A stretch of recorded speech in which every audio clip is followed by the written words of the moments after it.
भर्गो देवस्य धीमहि धियो यो नः प्रचोदयात्।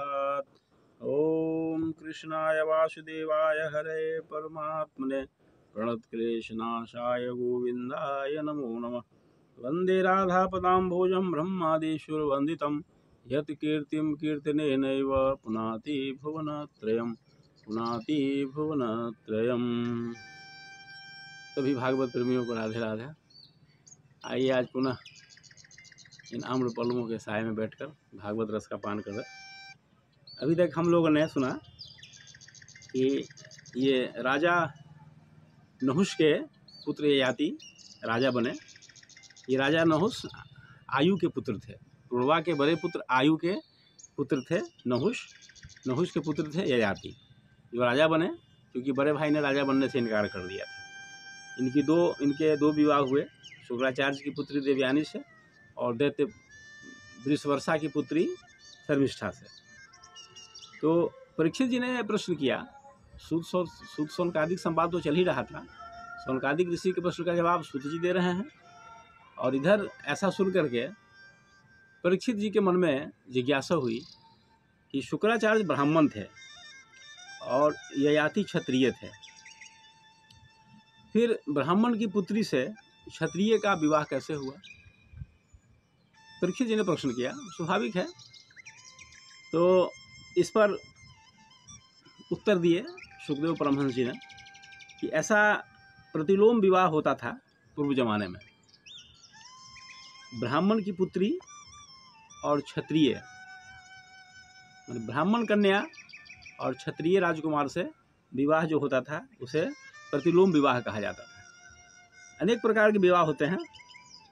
तो प्राचीन जमाने में इन बातों पर बड़ा ख्याल रखा जाता था कि विवाह कैसे हो, किसके साथ हो, किन स्थिति में हो, कुल गोत्र सब का विचार किया जाता था। आज के दौर में इन बातों को लोगों ने मजाक बना दिया है और यही कारण है कि तलाक की संख्या दिनों दिन बढ़ती जा रही है। इसका एकमात्र कारण यही है, लोग बीमारी के जड़ में नहीं जाते हैं, केवल ऊपर ऊपर समस्याओं का समाधान चाहते रहते हैं, इसलिए मिलता नहीं है।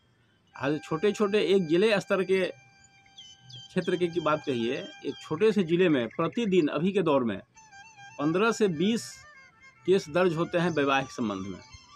अब आप सोचिए कि एक ज़िले की स्थिति है तो भारत में लगभग 700 ज़िले हैं, महानगर हैं, 16 हैं।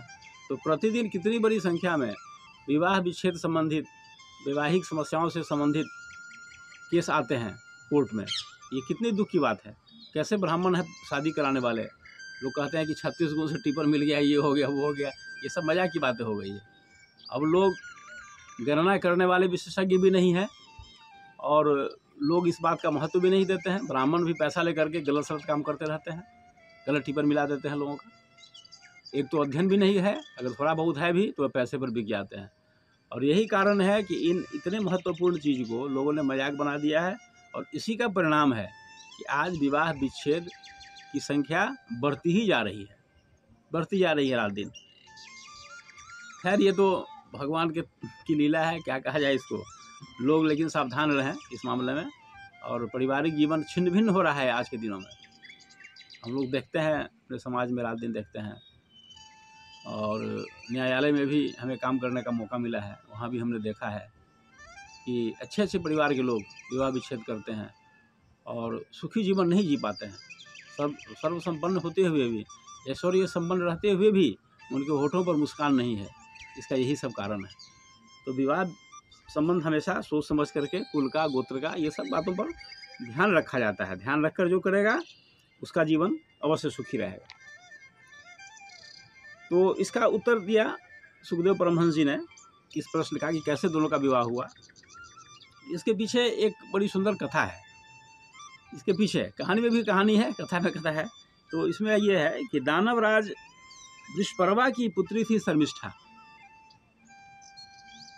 और एक दिन की बात है कि गुरुपुत्री देवयानी के साथ, शुक्राचार्य की पुत्री थी देवयानी, ये दोनों सहेलियां थी। और दोनों सहेलियां शर्मिष्ठा और देवयानी बाग में टहल रही थी। बाग में बहुत सुंदर बहुत ही आकर्षक झील था, तालाब कहिए। तो वे दोनों अपनी सखियों के साथ तालाब में प्रवेश कर गई स्नान करने के लिए और किनारे पर वस्त्र उतार दिए। वे लोग जल में प्रवेश करके अटखेलियाँ शुरू कर दिया उन्होंने, खेल खेल रही थी जल के अंदर। इसी बीच शिव और पार्वती उस रास्ते से गुजर रहे थे। जब उन सब की निगाहें गई कि अरे ये तो शंकर भगवान इधर से आ रहे हैं, तो वे लोग नग्न स्नान कर रही थी, तो झटपट में निकल करके कपड़ा पहनने लगी। तो ऐसा संयोग हुआ कि शर्मिष्ठा ने देवयानी के कपड़े पहन लिए। शर्मिष्ठा जो राजकुमारी थी और देवयानी गुरुपुत्री थी। तो शर्मिष्ठा ने देवयानी के वस्त्र पहन लिए। तो देवयानी को बड़ा क्रोध हुआ कि तुमने मेरा वस्त्र कैसे पहन लिया, क्या समझती हो अपने आप को। और उसने ब्राह्मण का अपमान से इसको जोड़ दिया कि हम ब्राह्मण हैं और तुमने मेरा अपमान कर दिया है, मेरे वस्त्र तुमने कैसे पहन लिए। बहुत गुस्सा हुआ।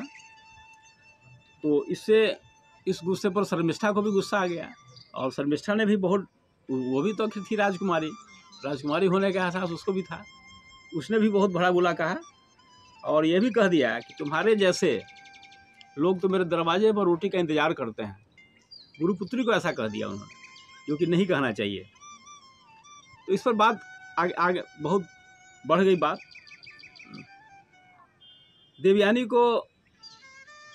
देवयानी का वस्त्र शर्मिष्ठा ने छीन लिया और देवयानी को कुएं में ढकेल दिया। अपने घर चली गई शर्मिष्ठा, इधर घर चली गई। अब वे नग्नावस्था में कुएं के अंदर थी देवयानी। उधर से राजा ययाति आए। दैव योग से उन्हें प्यास लगी तो कुआं के पास गए। देखा कि कुएं में इसको देवयानी को देखा अस्त व्यस्त अवस्था में। तो उन्होंने अपने वस्त्र उतार करके कुएं में फेंक दिया और देवयानी को दे दिया पहनने के लिए। और देवयानी का हाथ पकड़ के उसे कुएं से बाहर निकाला। फिर क्या हुआ ये अगले एपिसोड में बड़ी रोचक कथा है, आप इसे सुनेंगे गौर से। और इन कथाओं के माध्यम से जो कहा जाता है, जो प्रेरणा दिया जाता है, उसको नए लोगों तक पहुंचाइए, तब जीवन की सफलता है, तभी नई पीढ़ी सामने आएगी। आज इतना ही, धन्यवाद। ओम शांति शांति शांति सर्वारिष्ट सुशांतिर्भवतु।